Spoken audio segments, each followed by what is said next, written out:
Hey everybody, it's Kentario Adams. I'm back again with Christ and comic books. So let's talk. This is something new that I want to start doing where we bring up a topic that's, debatable to start an actual discussion. And of course, it's still going to tie in with Christ. It's still going to tie in with comics. But we really want to get the conversation started. We really want to get people thinking about these types of things and, coming together to discuss them and even hopefully come to an agreement on these things. So today I was speaking with one of my friends, Andy Turner. And of course, I talked to him first and I got his okay to actually bring up his side of things in regards to this type of topic. I know for some of you it'll be a very, why are we even talking about this? And for others it'll be like, wow, that does make sense. Maybe he's right kind of thing. So I'm hoping that one, I articulate his side clearly. Two, I'm hoping I articulate my side clearly. And we can bring this into perspective for some people, and then we can get this conversation rolling. So what we began to talk about was I'm looking to start doing some blogging, so you guys be looking out for that. I'm looking to start blogging. I don't have a domain name yet, but once I do, and once I get the ball rolling, I'll be sure to let you guys know. So, in the midst of me letting him know what the YouTube channel is about, what the blogging is going to be about, he expressed his concerns with it, of course, because not a lot of comic books openly, genuinely express faith in one sense, and in another sense, they contain content, of course, that does not, properly represent a relationship with God, and even more so, he has past experience with martial arts, even to the extent of the religious aspect of it, to where he doesn't really agree with practicing martial arts, at least in an ignorant sense. He definitely doesn't agree with martial arts. You need to be mindful of what you're getting into. You need to be careful of getting into it. And if in getting into it you remain ignorant, you basically risk your soul. That's something genuine to be mindful of. To simplify his illustration, it's when you going to, let's say, do karate, you would bow down to the idol or the person at the shrine to demonstrate that submission and that reverence, and then you'd go into practicing your forms and your techniques and things, which is showing that submissiveness to loyalty to whoever that deity or person is. And that, in a sense, is more so, denying God to be focused and dedicated to this. So it means a separation there. So I see where he's coming from when he's talking about the martial arts. So in speaking about the martial arts, I wanted to hear a bit more from him because he is one that is in support of, keeping a weapon to protect your home. So primarily talking about guns. And so what I proposed to him was, with him being someone that believes in wielding guns as something that's okay, especially in the defense of your home, where's his viewpoint on guns versus his viewpoint on martial arts? In his opinion, he didn't quite see where those two correlated, and I did try my best to bring those two together and bring those two to light. So with what I was bringing about the guns is, a gun is a weapon that's used to defend yourself against oncoming opposition, whether it be to your house, whether it be, you're attacking someone because they're the person that you're out to get. Some people go out to be vengeful with it. Some people do it to be violent. Some people do it to get into gangs. There's a lot of different reasons why people go to kill or hurt someone using a gun. And then to broaden it out some, to use a weapon. So I brought that back into, again, with the martial arts, because he had mentioned how when it came to, for instance, the Shaolin monks, they were worshippers of Buddha and or other idols. And so in the midst of the oppression that they were suffering, they learned how to defend themselves. And in learning this martial arts, in reverence to their deities, did they defend themselves? Which, of course, isn't of God, because it's for, a different deity, and it's not directly in the name of the Lord. So when I was bringing up the guns, I was bringing in reference to, us going to war in the name of the Lord.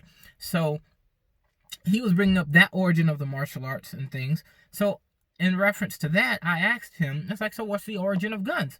So then he said, well, I would bring up the origin of, he would say that would be the first person to use a sharp rock.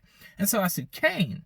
And he said, yeah, basically Cain, because he used a rock or a club of some sort to, kill his brother Abel. For those of you that know that story, Cain made a sacrifice using fruit unto God, and Abel made a sacrifice using the firstborn of the flock that he looked over unto God, which God deemed more of a pleasing sacrifice. So in the midst of that, Cain, being jealous of his brother, took his brother's life.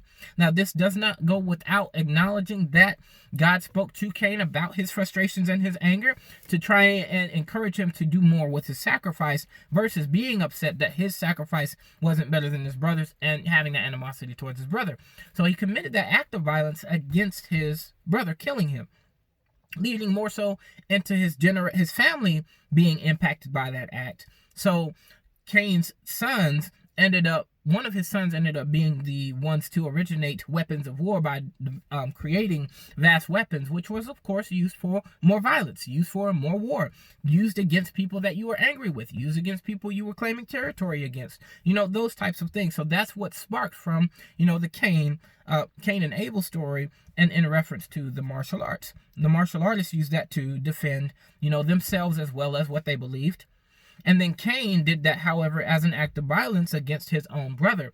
So even still, we see those two taking place, that those are acts of violence. Now, the reason I bring the Bible into it is because later on, as we see with the children of Israel, they are ones chosen by God to defend themselves against other nations. They went to war with other nations.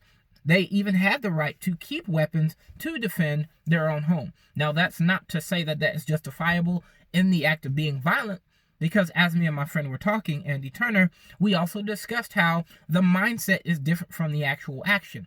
So what brings that into light is we have Cain taking an act of violence against his brother because he is angry with his brother. So that's the motivation.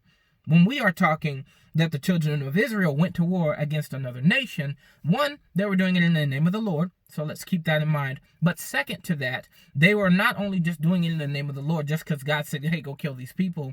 They were, one, going to claim territory. Two, they were cleansing themselves of people that they could not coincide with during that time period, because they were not able to function together and be able to prosper. So they had to make sure that they weren't going to allow in any other form of corruption that would take them away from God. So that is where that separation takes place. Keep in mind that it's a different era, a different age. So that's why they had to contend that way. We don't contend that way in this new age. So with us having talked about that, that's what I want to bring to you, the difference between having a weapon for your home to defend yourself and who you're defending yourself for versus having a martial art, studying a martial art, learning to defend yourself, learning that self-control, and in the defense of it. Now, that's where, at least in my perspective, whether it be a weapon for your house, whether it be a martial art for your own self-growth and development, who are you learning this martial art for? Well, for myself. Okay, sure. Awesome. We will acknowledge that. It's at least for you. Fine. But let's take it deeper. In whose name are you doing it for? Because it's got to be something greater than you that makes your life valuable that you would be willing to fight for it. So yes, for the origin, we may say that those that worship Buddha, those that worship other idols learned a way of combat so that they could defend themselves, so that they can continue on living, so that their faith can be spread. So why then do you contend for your house? So that what it is that's being birthed from your house may continue to be flourish, may continue to be spread. So again, you want to be mindful of in whose name you fight. So if you say you're only fighting for yourself, but you practice a martial art, not knowing where this martial art started from spiritually, keep that in mind, spiritually, where did this martial art start from? Then yes, you are putting risk on yourself. To put it simply, you're risking something spiritually, not necessarily naturally, because yes, you'll grow stronger, you'll be able to be more skillful, you'll learn that high level of self-control, but in that same token, you do risk, however, your spirit man being corrupt or influenced by things of that spirit. So that's something to be mindful of, and definitely something to be careful of. So it was a great conversation that me and my friend had. I personally don't, believe in wielding guns. I myself keep swords in my house. And that's what I believe in using, because I believe there's more self-control in using a sword versus using a gun. That's another, topic to debate in a different session. But acting against another human being, which would require you to be violent towards them, where is your mindset at? What is it that you're thinking as you go to defend yourself? I'm going to take this man out before he can do anything. My Father taught me I will do everything in my power to keep them from being able to do any more harm. That's not taking their life per se, but you might take off a couple of limbs or break a couple of limbs to keep them from being able to move. Them running their mouth, it's not going to have any power, because the word of God is the truest power that we have in our household. So that's something to be thinking about. In whose name do you fight? Who are you fighting for? How do you contend? Because like I said, I referenced the Bible in the old days, how they had to go to war against different people, different cultures, different idols, and they had to do it in the name of the Lord. And then in essence, they had to learn a form of combat to be able to go to war. So that's another thing to keep in mind, is it may not be specifically a martial art, but they learned a form of combat from God in the name of God to do what they needed to do to secure them as a people, to keep them covered and to keep them protected. So God led them in that, but that required them to continuously be trusting in God. It required them to constantly be seeking God. Is this the steps that we really need to take if we're going to go and do this? So that depends on a strong relationship between you and God, because this is where things change, is when we go to look at our purpose. If we are going into do something for the purpose of the kingdom, in the name of the Lord, what is our calling, like Jesus did when the soldiers came to take him and Peter drew his sword to defend Jesus. He didn't defend Jesus in that moment. That wasn't in the name of Jesus in that moment. That was in the name of his flesh, which in turn is in the name of the enemy, in the name of the devil. So anything that's not in the name of the Lord genuinely is in the name of the devil. And that is what can be stirred if you are not mindful of what you do and why you do it. So be thinking through deeply why you do the things you do. Why do you say the things that you say? Struggle with that. War with that. Because things that we war against start in the spirit and start in the spirit realm and manifest themselves in the natural. Just to bring a hero into this, I was thinking of an instance with SpiderMan when he was in prison. He was contending against Kingpin. Kingpin had done something almost unforgivable by SpiderMan. And so when he was facing off against SpiderMan, he was talking trash about what he's seen SpiderMan do, what he's seen SpiderMan capable of, how he's always making jokes, how he's not ever going to truly be able to stop Kingpin. And then this moment, you see SpiderMan a lot more serious than he normally is. Just to clarify, with SpiderMan, he makes his jokes in the midst of combat to distract and deter his opponent. So it's a strategy, it's a mind game, as well as doing all the kicks and flips and using his spider sense and web shooters to contend with his opponents. Now, in this instance against Kingpin, silence. He was serious. He hit the daylights out of Kingpin. Knocked him across the room hit. Normally, he doesn't hit him that hard. It's normally like hit there, move, flip, boom, hit, and it's several hits. This time, it's like one mega powerhouse hit. And Peter Parker explains in this moment, you don't know how much I hold back.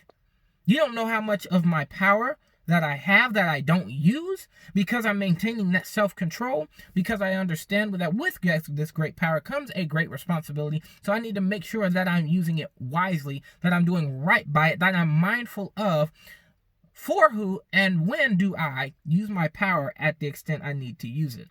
So I tie that back into the faith, where we do have a right to defend our home. We do have a right to stop someone from intruding on our house. But in whose name are you doing it? In whose name do you practice martial arts? Just for yourself? Genuinely, that won't be enough. So in whose name? In whose name do you speak kindly to your neighbor? In whose name do you demonstrate love? In whose name do you get upset? In whose name do you raise your voice and demonstrate that you're in a position of authority? So in whose name? So it really boils back down to the mindset. Where are you at in here when you are going to do something in the defense of your faith, in the defense of your house, in the defense of what you're training to become, in the defense of your body? Where is your mind at? Be thinking about that. And let's talk. Hit that subscribe button. Come check me out on CNC Christ and Comics as we discuss more topics that are controversial, more topics that require us to really dig deep, more topics that require us to do a little bit of study, so that we can take it a little deeper. We talked about a lot more in reference to the Bible, but that's a topic for another day. You guys have a blessed one. Thank you. And please make sure you leave a comment.